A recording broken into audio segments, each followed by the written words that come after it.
ఏలిన వారు మీతో ఉందురుగాక. నీ ఆత్మతోను ఉండునుగాక. పునీత లూకా గారు వ్రాసిన సువిశేషములోని భాగము. ప్రభువా నీకు మహిమ కలుగునుగాక. 4వ అధ్యాయము 14వ వచనము నుండి 22వ వచనం వరకు. లూకా సువార్త 4వ అధ్యాయము 14వ వచనము నుండి 22వ వచనం వరకు. యేసు ఆత్మబలముతో గలిలయ సీమకు తిరిగి వెళ్ళెను. ఆయన కీర్తి పరిసరములందంతటను వ్యాపించెను. ఆయన వారి ప్రార్థనా మందిరములలో ఉపదేశించుచు ప్రజలందరి మన్ననలను పొందుచుండెను.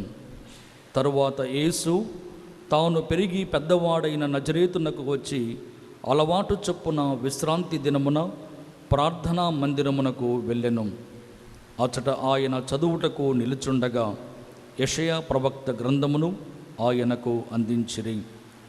ఆ గ్రంథమును తెరవగా ఆయనకు ఈ క్రింది వచనములు కనబడెను. ప్రభువు ఆత్మ నాపై ఉన్నది, పేదలకు స్వార్థను బోధించుటకై ఆయన నన్ను అభిషేకించెను.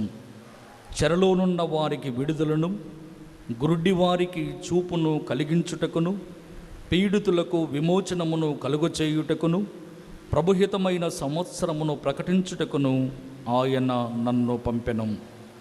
దీనిని చదివి యేసు గ్రంథమును మూసి పరిచారకునకు ఇచ్చి కూర్చుండెను. ప్రార్థనా మందిరములోని వారందరూ ఆయన వంక చూచుచుండగా ఆయన వారితో, నేడు మీ ఎదుట ఈ లేఖనము నెరవేరినది అని పలికెను. అది వినిన ప్రజలందరూ దయాపూరితములకు ఆయన మాటలకు ఆశ్చర్యపడి, ఇతడు యోసేపు కుమారుడు కాడా అని చెప్పుకొనసాగిరి.